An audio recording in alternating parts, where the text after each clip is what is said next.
할렐루야. 오늘도 좋은 아침입니다. 오늘은 12 예언자의 기도의 특징 중 9번째 예레미야 선지자의 기도에 대해서 나누도록 하겠습니다. 예레미야는 고통 중에 기도하던 선지자입니다. 왜냐하면 먼저 환경적으로 예언자 가운데 유다 민족의 멸망을 보았습니다.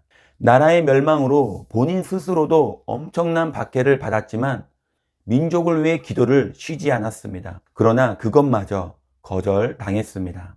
예레미야의 고통스러운 삶은 이스라엘의 운명을 보여줍니다. 그의 삶과 기도를 통해 나타난 하나님의 메시지를 오늘 나누어 보도록 하겠습니다.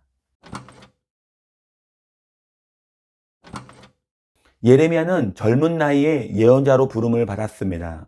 예레미야는 바벨론의 느부갓네살 왕에 의해 예루살렘이 함락되는 것을 체험한 유일한 예언자입니다. 그래서 국가 멸망이라는 민족적 최대 비극 한가운데서 하나님과 백성 사이에 끼어 감당하기 힘든 고통을 받았습니다. 자신의 백성을 심판할 수밖에 없었던 하나님의 고통을 보았고, 한편으로는 바벨론 포로로 끌려가는 동족의 비극의 그 가운데서 이중적인 고통을 경험했습니다. 이런 비극 앞에서 40년 동안 모진 박해와 말 못할 고통을 겪으며 하나님의 말씀을 전한 선지자였습니다. 유다의 상황을 상징적으로 보여주기 위해 결혼도 금지당했고 자녀도 갖지 못했습니다. 이런 예레미야의 고립된 삶은 앞으로 유다에 닥칠 운명을 미리 보여주는 것입니다. 그 어떤 예언자보다 홀로 극심한 박해를 받아야 했던 예레미야, 동족을 위해 끊임없이 눈물로 기도하며 눈물의 예언자라는 별명을 가지고 있었던 예레미야 선지자입니다. 예레미야의 핵심 메시지는 예루살렘에서 행한 성전 설교입니다. 당시 유다 사람들은 신앙에 깊이 뿌리내린 두 개의 기둥이 있습니다. 다윗 왕조 신앙과 시온 신앙입니다. 다윗 왕조 신앙은 다윗 계통의 왕조와 나라는 끊이지 않고 지속된다는 믿음입니다. 그러나 하나님의 뜻을 온전히 따르려고 애썼던 요시야 왕은 무기또에서 이집트 군대에 전사하고 말았습니다. 이로 인해 두 개의 기둥 중 하나의 기둥이 크게 흔들렸습니다. 두 번째로 시온 신앙입니다.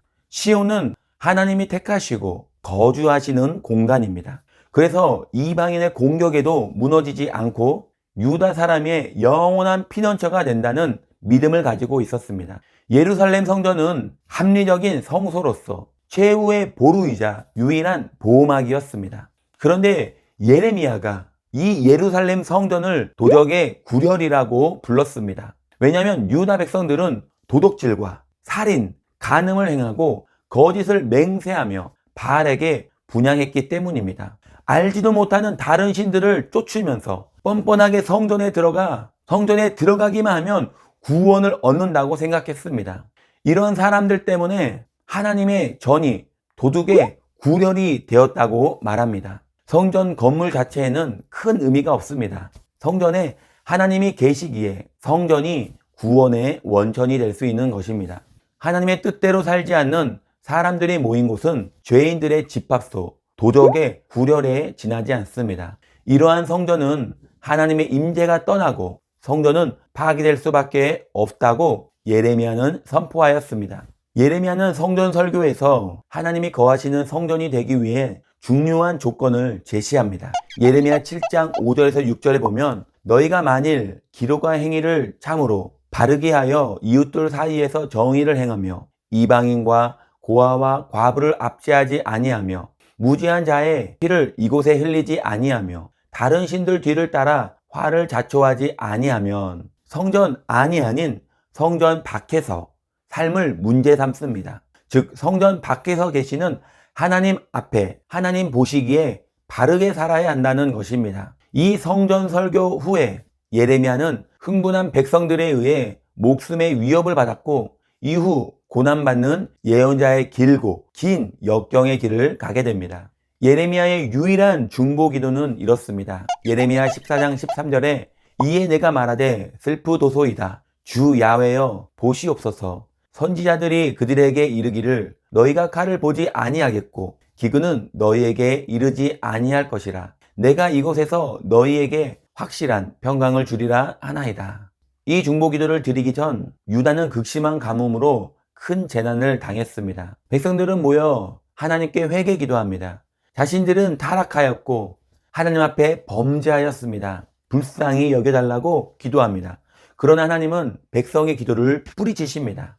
그들이 어그러진 길을 사랑하며 그들의 발을 멈추지 아니하므로 야훼께서 그들을 받지 아니하고 이제 그들의 죄를 기억하시고 그 죄를 벌하리라. 백성의 기도가 거덜당하자 예레미야는 하나님께 눈물로 기도합니다. 그런데 하나님은 예레미야에게 그 중보 기도를 멈추라고 말합니다. 너는 이 백성을 위하여 복을 구하지 말라. 무엇 때문에 하나님은 화가 나셔서 유다 백성이 금식하고 회개하며 부르짖어도 외면하시고 예레미야에게까지 기도하지 말라고 하셨을까요? 그것은 유다 백성의 삶에 변화가 없이 입술로만 회개하였기 때문입니다. 백성들은 눈물로 회개하면서도 어그러진 길을 갖고 우상 숭배를 멈추지 않았습니다. 그래서 하나님은 화가 났고 예레미야에게 중보기도하지 말라고 단호하게 명령하신 겁니다. 예레미야는 기도합니다. 슬프도소이다. 주 야훼여 보시옵소서. 예레미야의 중보기도는 이런 엄한 상황에서도 나온 것입니다. 예레미야는 동족에 대한 동정심과 하나님의 명령 사이에서 갈등할 수밖에 없었습니다.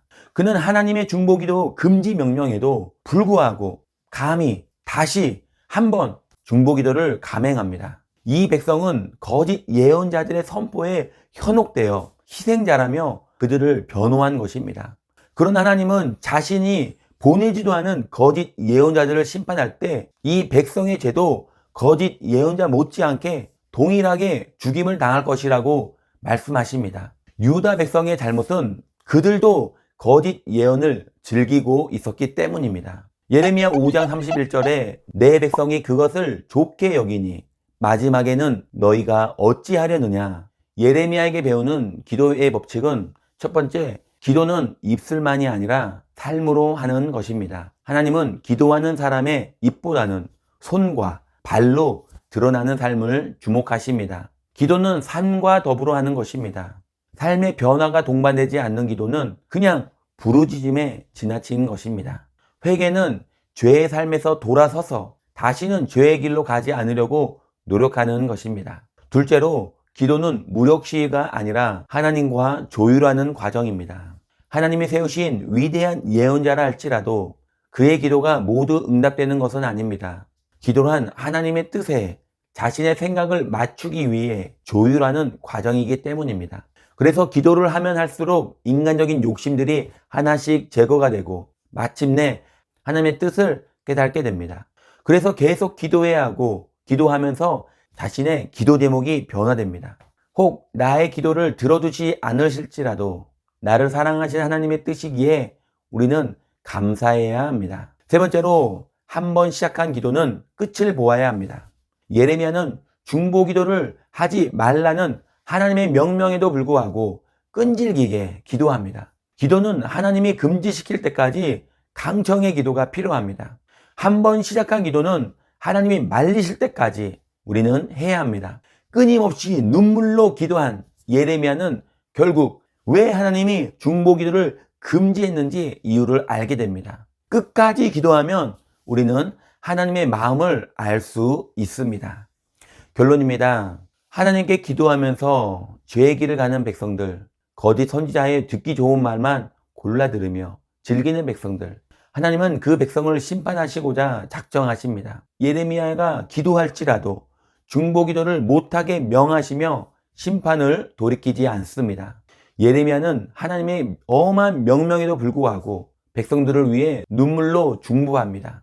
자신의 뜻을 관철시키기 위해서도 아니고 자신의 욕심을 위해서도 아닙니다. 하나님의 마음을 알 때까지입니다. 오늘도 기도함으로 하나님의 마음을 깨닫고 하나님의 마음으로 민족과 교회와 가정을 위해 기도하는 우리 귀한 성도님 되시기를 예수님의 이름으로 기도합니다.